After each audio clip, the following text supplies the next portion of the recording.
성도는 두 가지 신분을 가지고 있습니다. 하늘나라의 백성이지만 동시에 이 세상을 살아가는 이 땅의 시민입니다. 이 말의 의미는 하나님과 성도 사이에 의무도 잘 감당해야 되지만 세상에서 시민으로서의 책임과 의무를 다해야 한다는 말이기도 합니다. 근데 문제는 많은 그리스도인들이 어떻게 살든지 천국에 들어가기만 하면 된다는 생각으로 이 땅에서의 삶을 소홀히 생각하고 살아간다는 것입니다. 그것이 신앙의 가장 큰 아픔입니다. 우리가 잊지 말고 살아가야 할 것은 지금 발을 딛고 살아가는 이 땅에서 시민으로서의 삶을 책임 있게 살아가지 못한다면 천국에서도 하늘나라 백성답게 살아갈 수 없다는 뜻입니다. 그렇다면 어떤 백성이, 어떤 삶이 천국의 백성다운 삶일까요? 어떤 삶이 우리가 몸으로 살아내야 될 거룩한 삶일까요?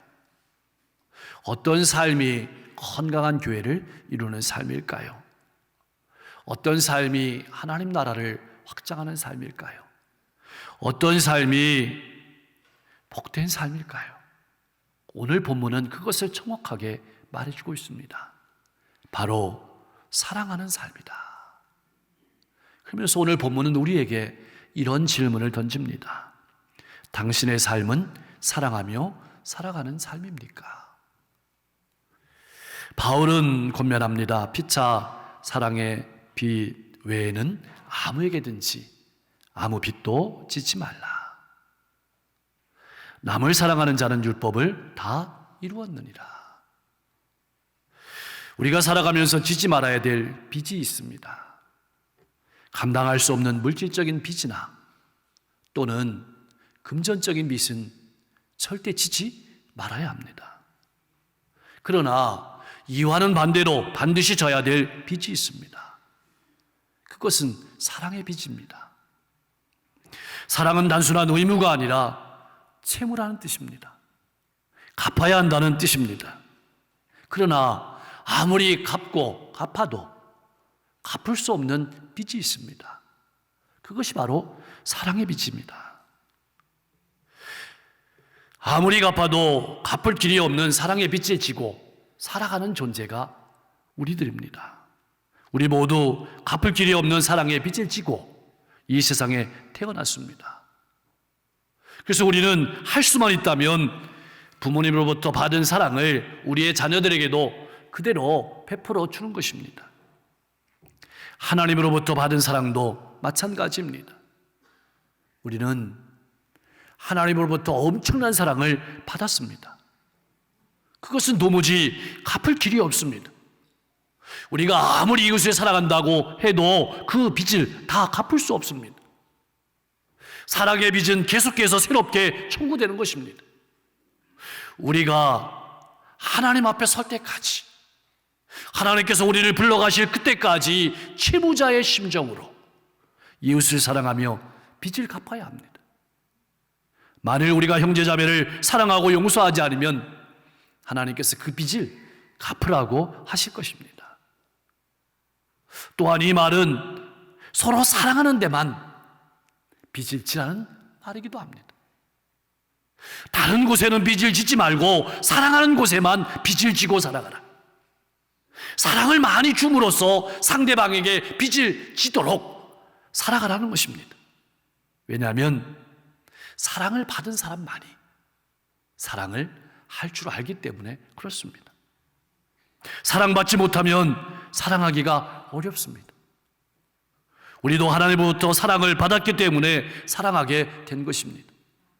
또한 사랑을 받을 때 사랑을 받는 것도 받아들일 수 있어야 합니다. 근데 많은 분들이 그것을 신세 지는 것으로 생각합니다. 부담으로만 여깁니다. 그렇게 하면 사랑이 풍성해지지 않습니다. 사랑을 받는 법도 배워야 합니다. 그리고 사랑을 주며 살아야 합니다. 사랑의 빚은 많을수록 좋습니다. 사랑의 빚을 지고 사랑의 빚을 주면서 사랑은 풍성해지는 겁니다. 오늘날 모든 것이 다 풍족한 세상인데 왜 세상은 점점 더 각박해져 가는 것일까요? 왜 이 세상은 점점 더 어두워져 가는 것일까요? 우리의 마음에 있는 사랑이 고갈되었기 때문입니다. 우리의 심령이 메말되었기 때문입니다. 우리의 심령이 메마르면, 우리의 심령이 공허하면 아무리 큰 돈이 있고 아무리 큰 명예가 있고 아무리 큰 권세가 있어도 공허할 수밖에 없습니다. 어두울 수밖에 없습니다. 부활하신 예수님께서 고기잡이로 돌아가 있는 제자들을 찾아오셨습니다. 그리고 베드로에게 이렇게 질문을 던지셨습니다. 내가 나를 사랑하느냐? 내가 나를 사랑하느냐? 내가 나를 사랑하느냐? 이렇게 물으셨습니다. 왜 이렇게 물으셨을까요? 우리 인생의 문제가, 우리 인생의 아픔이 능력의 문제가 아니고 경력의 문제가 아니고 사랑의 문제라는 것입니다. 사도 바울은 자신의 사역의 비밀을 고린도후서 5장 14절에서 이렇게 선언했습니다. 우리 같이 한번 읽어봅니다. 그리스도의 사랑이 우리를 강권하시는도다. 우리가 생각하건대 한 사람이 모든 사람을 대신하여 죽었은즉 모든 사람이 죽은 것이라. 아멘. 여러분, 사랑을 주는 것도 중요한 거지만 받는 것 또한 중요합니다. 성도는 먼저 사랑을 받아야 합니다. 그래야 줄 수 있습니다. 하나님의 사랑을 듬뿍 받아야 합니다.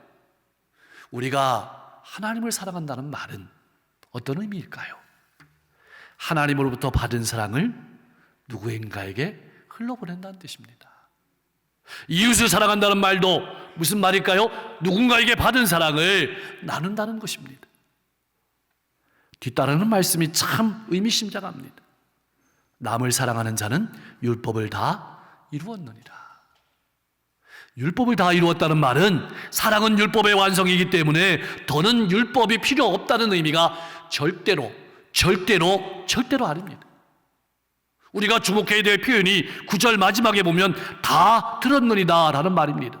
이 말은 모든 계명은 이웃을 사랑하던 그 말씀 안에 다 포함되었다는 의미입니다.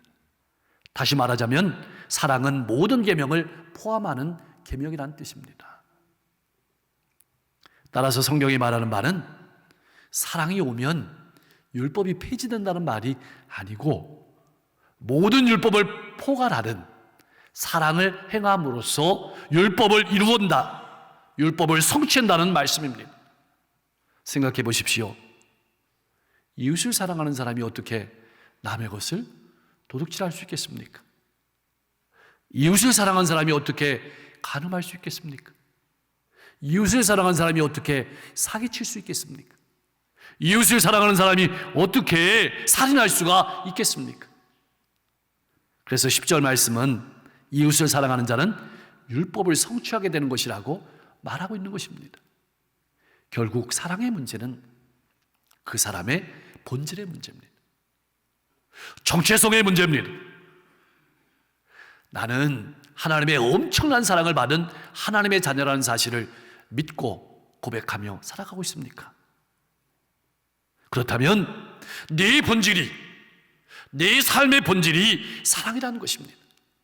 다시 말하면 그리스도인은 사랑하는 사람이라는 뜻입니다.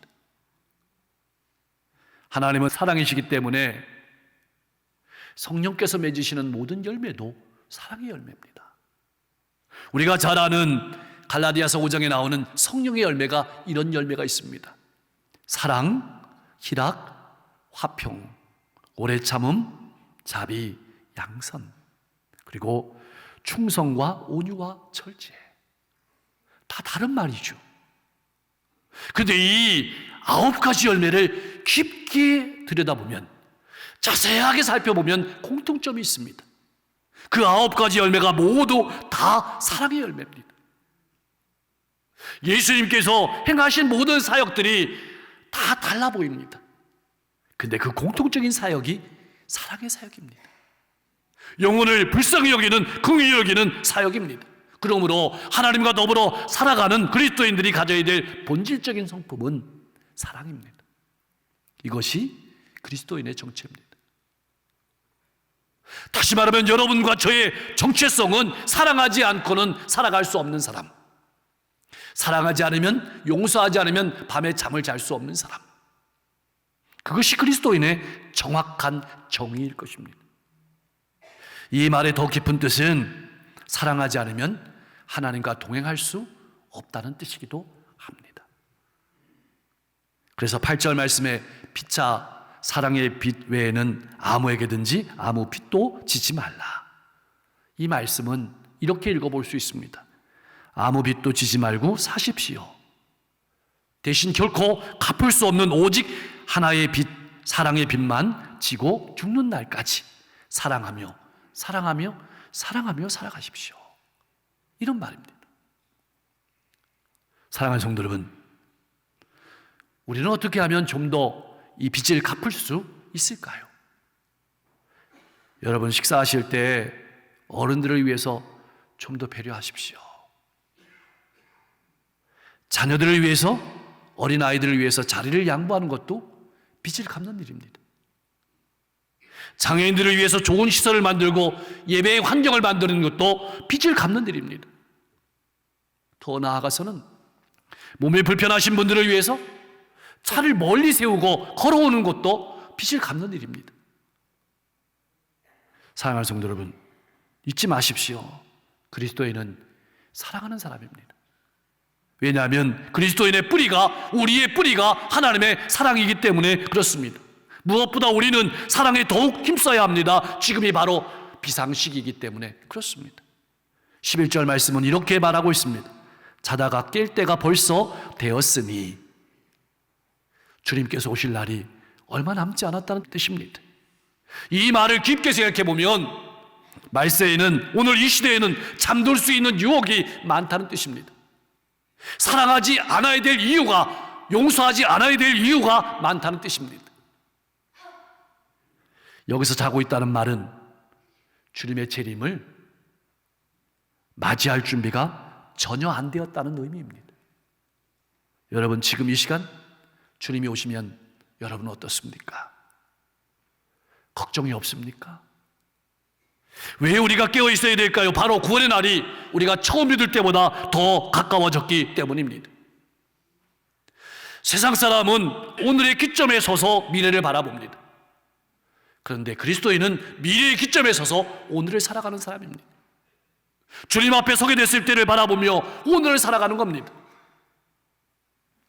주님께서 오늘 오시더라도 부끄러움 없는 주님의 신부로 살아야 합니다. 본문은 주님의 신부로 사는 것을 이렇게 표현했습니다. 어둠의 일을 벗고 빛의 갑옷을 입자. 다른 식으로 표현하면 낮에와 같이 단정히 행하고 방탕하거나 술 취하지 말며 음란하거나 호색하지 말고 다투거나 시기하지 말고 오직 주 예수 그리스도로 옷을 입고 정욕을 위하여 육신의 일을 도모하지 않는 것입니다. 결국 내 삶을 지배하는 것은 둘 중에 하나입니다. 육체를 따라, 내 욕심을 따라 살아갈 것인지, 아니면 그리스도를 따라, 말씀을 따라 살아갈 것인지. 사실 그리스도인의 삶은 끊임없이 새롭게 시작되는 사람입니다. 어제까지 잘했던 것도 다 잊어버리는 것입니다.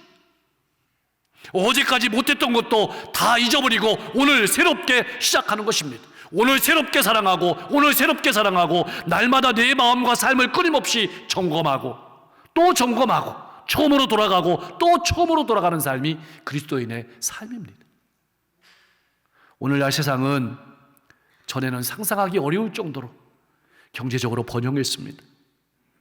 과학기술을 자랑하고 있습니다. 그러나 하나님께서 보실 때에는 깜깜한 어두움입니다. 전기가 없어서 깜깜한 것이 아닙니다. 전등이 없어서 어두운 것이 아닙니다. 오늘날 살아가는 사람들 가운데 음란과 더러운 것과 방탕과 시기가 판을 치고 있기 때문에 어두운 밤입니다. 하나님께서는 우리가 얼마나 좋은 기술을 가지고 있는가, 우리가 얼마나 좋은 환경 속에서 사시는가를 보는 것이 아닙니다. 우리가 얼마나 복음으로 깨끗한 삶을 살아가는가, 정결한 삶을 살아가시는가를 보시는 것입니다.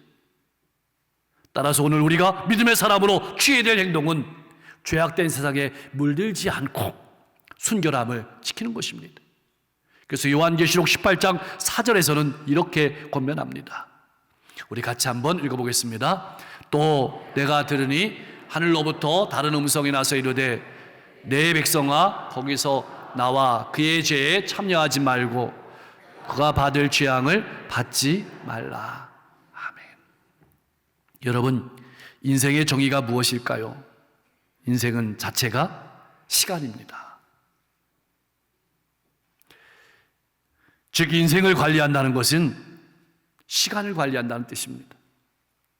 근데 오늘날 많은 사람들은 몸을 관리합니다. 물질을 관리합니다. 여기에다 시간을 쓰는 겁니다. 몸을 관리하는 것도 물질을 관리하는 것도 중요하지만 가장 본질적인 관리는 시간의 관리입니다. 몸과 물질을 관리하면 조금만 관리하는 겁니다. 우리가 건강해서 많은 물질을 가지고 나만 위해서 산다면 굳이 그렇게 신경 쓸 필요가 있을까요?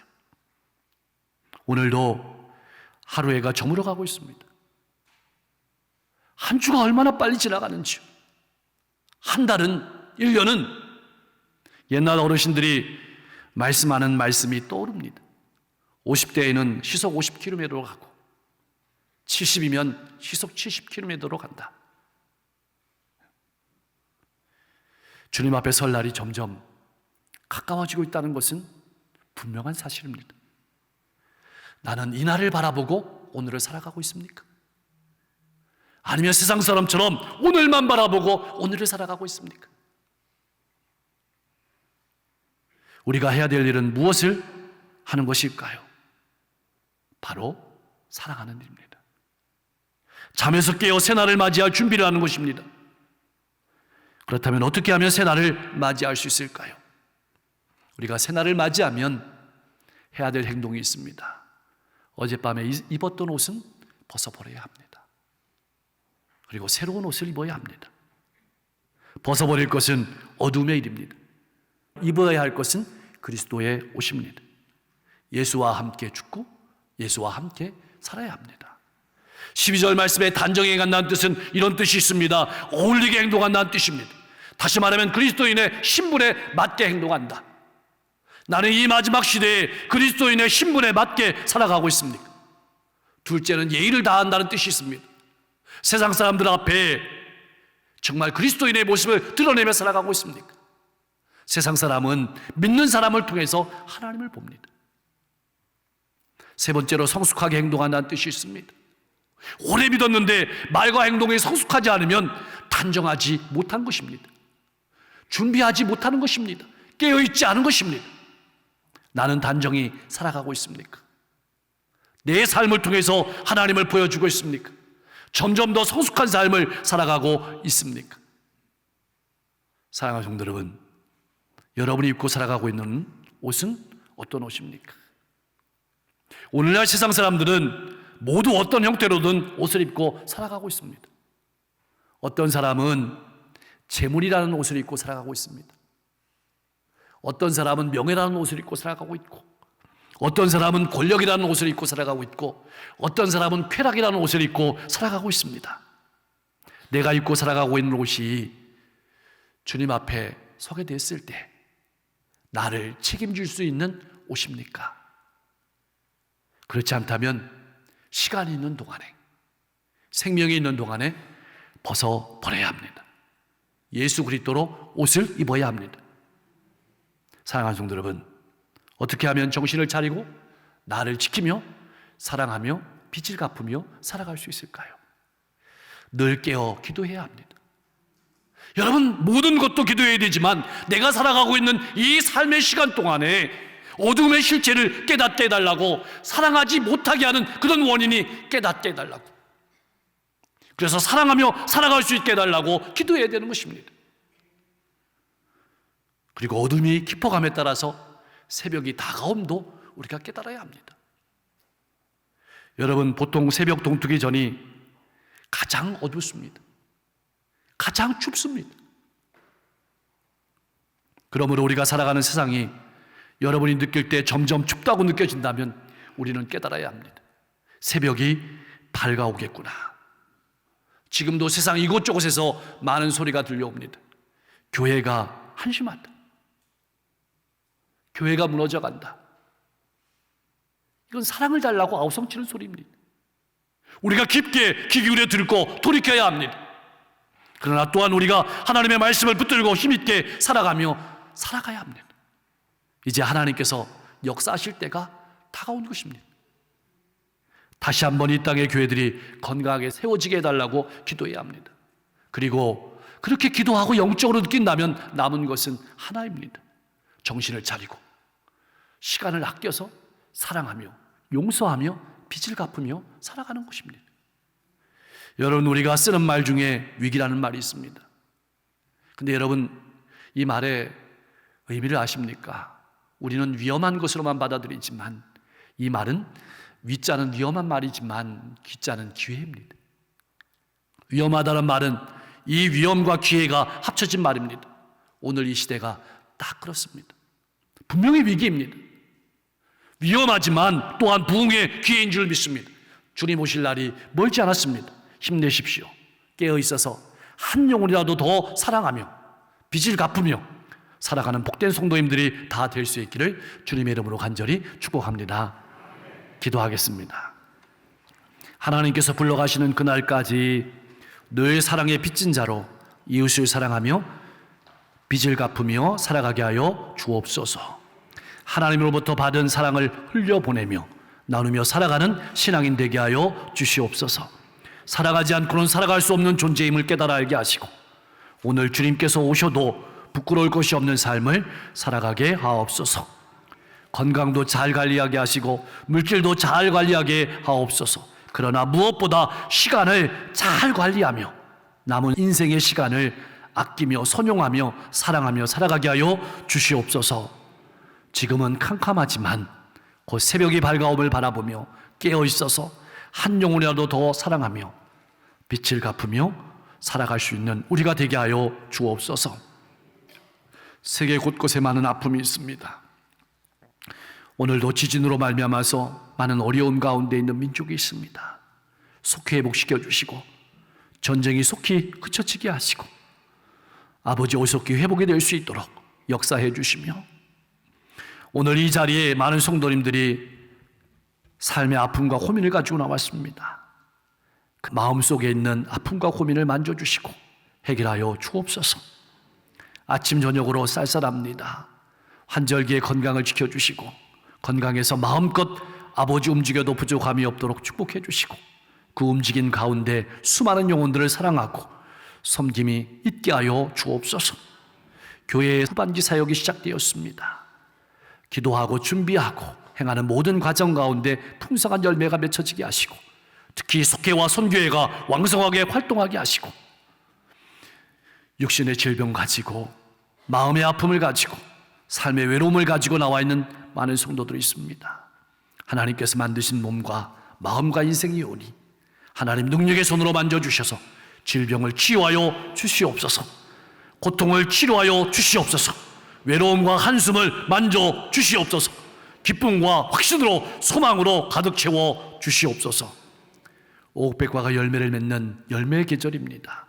우리 성도님들이 기도하고 또 바라보고 걸어가는 모든 걸음들도 풍성한 열매가 맺혀지게 하시고 특별히 추석 명절이 있는 달입니다. 일가 친척 또 친구들과 이웃들을 만날 때 기도로 준비하고 만나게 하시매 그 만남이 좋은 인가 기도의 기회가 될 수 있도록 역사해 주옵소서. 우리가 하루하루 살아갈 때 나만 바라보고 살아가는 것이 아니라 주님이 오심을 바라보고 살아가고 다음 세대를 바라보면서 아끼고 절약하며 살아갈 수 있는 우리 성도님들 될 수 있도록 축복해 주시옵소서. 예수님의 이름으로 간절히 기도하옵나이다. 아멘.